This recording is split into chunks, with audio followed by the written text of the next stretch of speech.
station down on the farm. Learned about loving in a country girl's arms. G'day, I'm James Blundell and welcome to my fortnightly podcast, Down on the Farm. Click on the red button to subscribe. Today, we go into Studio B Flat to meet, greet and listen to Welter, one of Sydney's most loved and enduring folk indie roots rock bands. From their debut EP Cleaver in the late 90s across 4 remarkable albums, Satellite Generation, Vladivostok Air, Million Star Motel, and From Water to Air, their sound is remarkable for its distillation of life, love, loss, and search for self. As Andy Kelly, Jets manager, once put it, their stories are carefully written over a career that winds like a river across a map of place names that you're familiar with that take you deep into an inner suburban Australian landscape.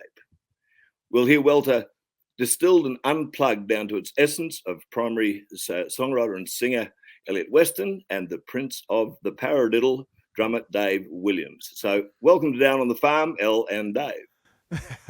Thank you, James. Oh, thanks, James. Wow, that's just got to be the best introduction we've ever had. I'm crying. As I say to every young artist I ever work with, survival is a large part of the art, and you guys have been doing it well for a long time. And I think that in itself is just, it builds a passion and resonance and integrity of the music that no other process does. Just pure duration and tenacity is a huge part of the evolution of a band or a singer's sound. So, when, where, and how did Welter start? When did you guys first go, we got an idea?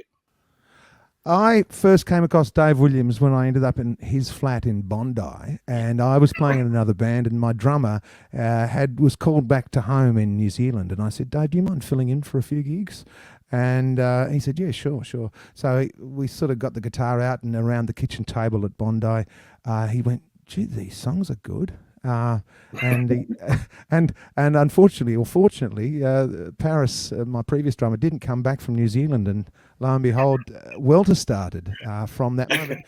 But Welter is, people ask what is a Welter all the time, and Welter is an uncontrollable mass. And as you know, James, keeping a band together, players disappear and they move away, and then suddenly a guy goes to New Zealand, and it's an uncontrollable mass of something keeping a band together and keeping an energy moving forward. But for me and Dave, we have stuck together for years, and it's like a 12-year-old whiskey, maybe a 25-year-old whiskey, Dave. We're more like a good red wine, you know. It's been well cellared. Indeed, and not broached. That's the way to, or breached or broached, one of the two. yeah, it's got a good cork in it. 100%. Well, we'll go back to that period of time in Bondi shortly when we introduced the first song. But there would have been a time, and I suppose you've just answered the question, that Dave, you were sitting there and just thought, this is not one good song or two good songs, that this is a series of pieces that got your interest. Is that pretty much when, between the two of you thought this was worth pursuing? Because I mean, you were. It was interesting, you know, like when Elliott first gave me some of the material to learn, just to do a fill-in, because I was just looking at it as, I'm just doing a fill-in for their drummer at the time. I was already playing in another band that was kind of like Red Hot Chili Peppers meet Stevie Ray Vaughan kind of band called as Black As at the time. And so quite different to where Elliott comes from stylistic-wise. I grew up playing Led Zeppelin and Black Sabbath and stuff, and Elle comes from a very different style and influences. And I just tried to emulate what the drummer was doing. And to be honest, it didn't really float my boat at first. And Thank you, Dave. Thank you. Appreciate it. Al.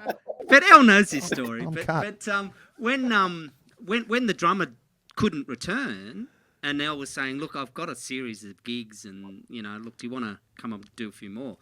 And I actually said to Elle, I said, look, could you just play me the stuff just acoustically with nothing else?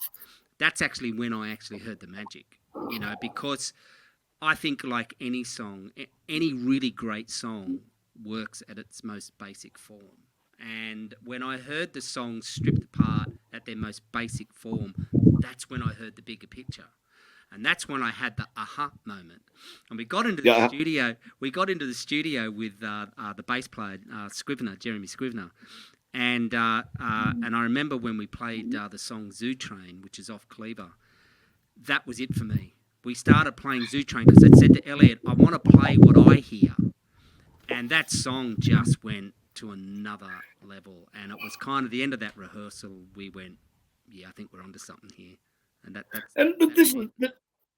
that's the beauty and the alchemy of the relationship. And unique sounds are driven by the primary relationship between the proponents, and in this case, you two. That exactly as you say, piano and guitar, litmus test for all songs. If they work in that format, you know you're onto something. And I don't know how you guys work in the studio, but one of the things I've been blessed with across my career is wonderful musicians, because I'm a Luddite at best. I've got a reasonably expanded repertoire of chords from where I started, but nothing like a great player. And to be able to be in a place where you say, I'm going to play, or the freedom to play the song as you feel it is what gives the song life. So I completely concur with what you're saying. And that's a question individually for each of you. Was there a seminal song in your youth or earlier than that sort of changed the way you viewed life and music and the importance of music in your life? Do either of you have a song that was like, I want to do that? I fell in love with a girl when she was like 12. I was 12 or 13, and I had this massive crush on her, and it was just like, oh. And then I heard "I'm Not in Love" by 10cc. And I just couldn't get that song, and it was the power of that song entering into me, and I'm going, that is amazing. And I was like, I didn't actually walk up to her and say hello or anything crazy like that, but just this crush from afar. But you know, through the soundtrack of 10cc, "I'm Not in Love," just the chordal movement, the R's and backing softness, the massive landscape of music that song encaptures. So for me, that one stays with me all the time. Yeah. I had a really powerful moment as an 8-year-old, and I used to go through Mum's records. And I remember coming across this record, and the cover of the record was this really cool looking dude. He had long hair, and he was, he looked like a rock muso. And, and at that stage I was listening to my brother's albums, Led Zeppelin and all that sort of stuff. He looked like he could be playing in any of those bands, but he was sitting behind a grand piano, and I was intrigued. Why is this rock looking guy sitting behind a grand piano? My mum was at work, and I was out in my bedroom with my little record player, and I put this album on, and it wasn't a rock album. It was this guy playing classical piano, and there was this particular song that was so beautiful, so moving, that I got carried away by this song. And my mum came home from work and walked into the bedroom, and here I am crying on my bed, listening to this beautiful classical piano player who looked like a rock musician. And my mum came in all concerned, saying, "What's wrong?" And I just went, "Nothing, but just music." And I woke up the next morning and went, wow. That was like, for me, where I realised the power of music and what music can do to you emotionally. And that was it. That's the point of the question and the beauty of music. It is so unique for everybody. And, you may be interested. I'm a huge 10cc fan. I actually love pop music. One of my favourite pieces of recorded music is the Bangles' Walk Like an Egyptian, just because of the way it's put together. Everything about it is just so clever and it's so addictive. And B-52's my favourite rock duo is Kate Pearson and Iggy Pop on Candy, so you don't know which songs are going to really hit your strings. And then the quantum leap then is to get it together and take it out and play it live. Now, I first got to Sydney, I lived there on and off for 25 years and got there in the mid-80s. And I remember the scene very, very well then, that you could not go into a pub or a bar without at least a duo, quite often a three-piece or a four-piece, 4 or 5 nights a week. But you guys went in sharp end in the indie scene in the, I suppose, 93, 94 would have been your first performance. 95 just after. 94, 95, yeah, because I was playing around there, yeah. And it had changed inexorably. It had really, it's a totally different scene altogether compared to the 80s, which was, yeah. Yeah, because the Seattle grunge had just really hit the world. Remember? You had Nirvana and Pearl Jam. Really kind of opened up that whole indie rock scene in Sydney again because of that movement that happened, you know. So that sort of let the door open for us to kind of slip in and jump on the coattails of that whole sort of Seattle sound. Yeah, I had some hair. Yes and no. I mean, time and place, evolution happens for a reason, and just there you were in the right time at the right place. But I don't know, most of those pretty hard-ass Sydney bars, having worked in a lot of the front bars of the old hotels. And so what was your first gig and what was the terror factor like the first time you took it out and faced the public with it? 3 Weeds in Oxford Street. 3 Weeds in Oxford. No, not the Roselle one, the Oxford Street 3 Weeds. Yeah. Front bar. And it was packed.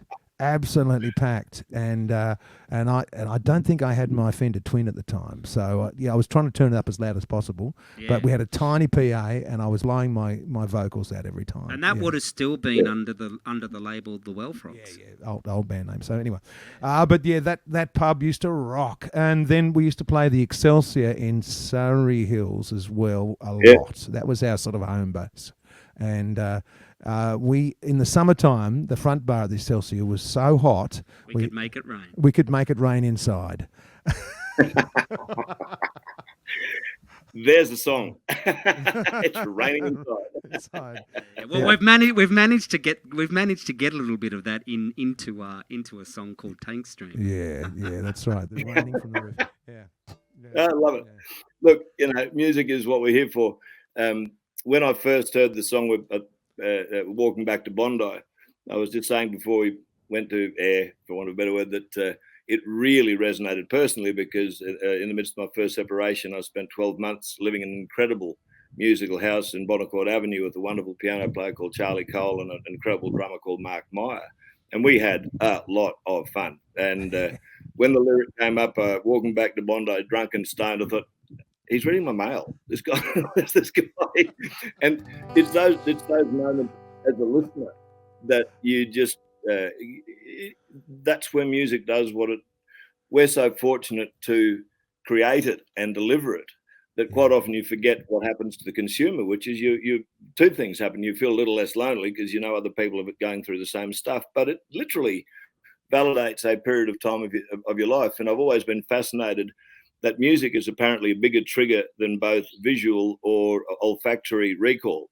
And exactly what you were saying at the start, that immediately you go back to being in love with somebody at 15 years of age. It's better than all the photos. So a little bit of background on Walking Back to Bondi, because I think this is a brilliant bloody song. I laughed my ass off when I first heard it.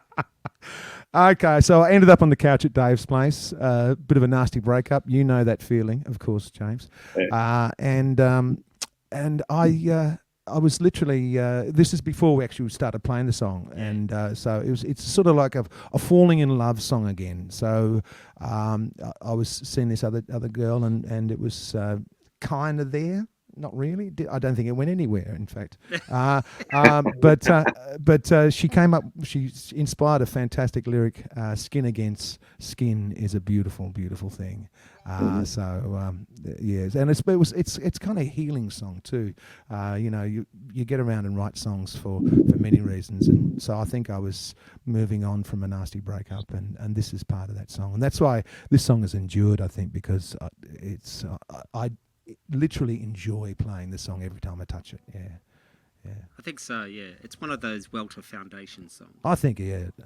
If we removed it, the house would tilt. The house would tilt. It's like removing a pier from the house. Part of the framework, absolutely. Indeed. Kick off and put us in the drain, Dave. Here we go. Okay.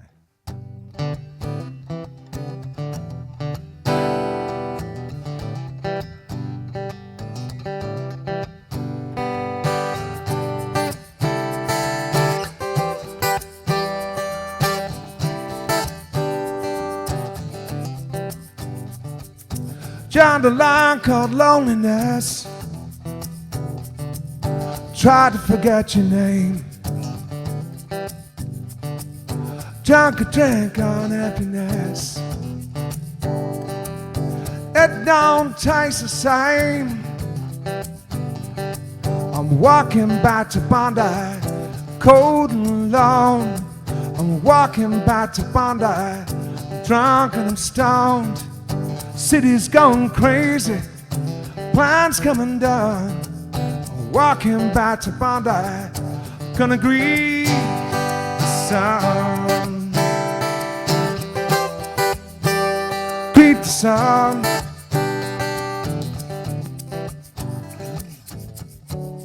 I've got your number, gonna call you again.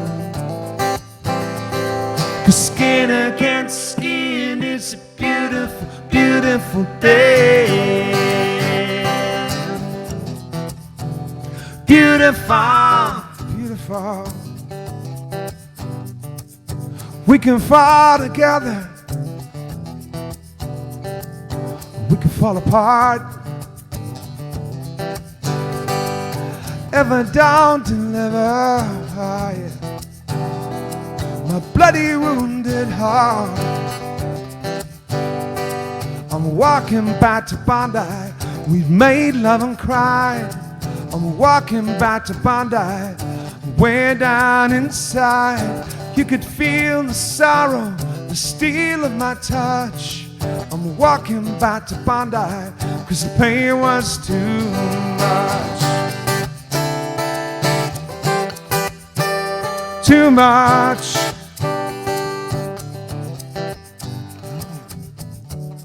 I've got your number, gonna call you again.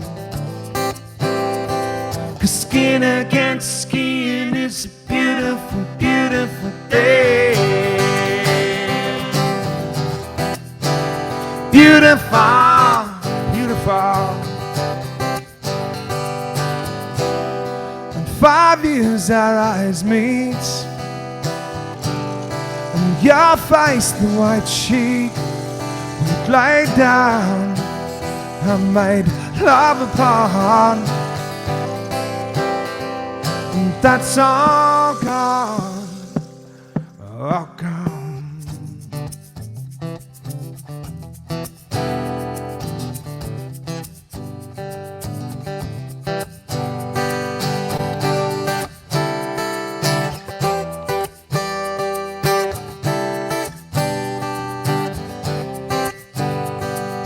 Walking back to Bondi, cold and alone. Walking back to Bondi, it's a long road home. City's gone crazy, plans coming down. I'm walking back to Bondi, gonna greet the sun. Hey. Greet the sun.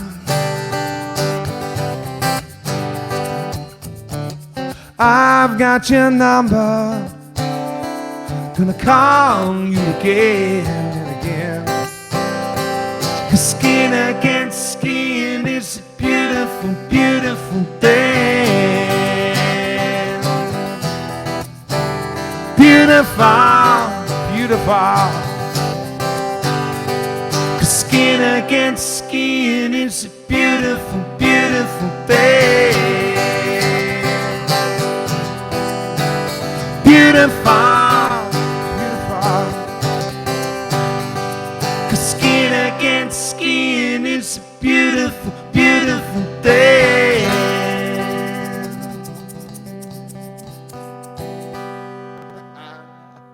Beautiful. That's fantastic. And, you know, Andy Kelly's words just ring so true. That sounds like Sydney. It just makes me think of, I don't know, even in places like Springfields where you'd come out and you'd go, I knew I should have bought my sunglasses. I knew it. Yeah. I knew it. Something dreadful happened. All of a sudden it's up past 5, 6 o'clock on a summer's morning. God. We sort of touched on it a little bit before. When you have an enduring musical relationship, as you two have, what do you reckon Welter's greatest strength is? I know that for sure. Yeah, cool. I know that for sure straight away. His rhythms are my rhythms, and my rhythms are his rhythms.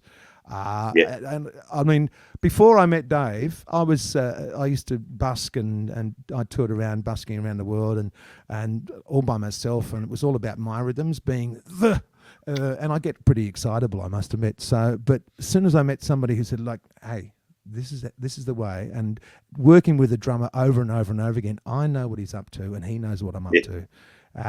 And so musically, I think you hear me, and I certainly give you ideas, but I've stolen more ideas off you.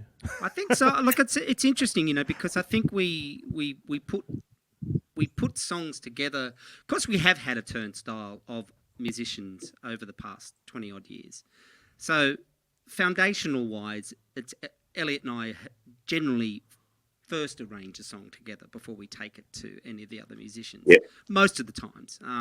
Yep. And it's interesting, and I think from a drummer's point of view, a lot of times, you know, when you're writing songs, you know, traditionally, you know, your drummer's going to, you know, work on a drum beat and get in with the bass player and kind of lock in with that. And I don't all the times. Not all. A lot of times I'll actually work my rhythm off either the rhythm of Elliott's vocal line or the rhythm of his guitar.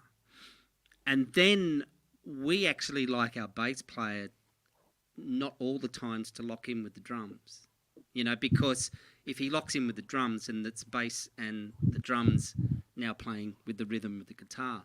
So it actually gives the bass player freedom. And when Jacob, our bass player, first joined the band, he was actually quite taken aback when we actually told him that, look, you've got artistic freedom here. Play what you feel. You don't always have to lock in with me. 100%. Yeah, you know, like you can be melodic, you can play a lot of passing lines. So that was really refreshing for him as a bass player. Yeah. And I think the other thing was that when we did, we made a short little video for a crowdfunding we did for From Water to Air album. And I think one of the other things that we also said was that after 20 odd years, our musical conversation is still very strong today. Yeah. As you can see, there is a great deal to talk about with Welter, two fine musicians with a great life attitude.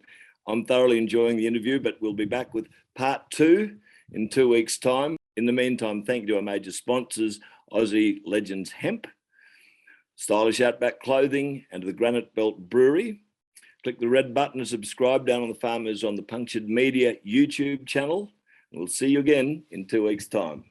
That's it for Down on the Farm this episode. I got my education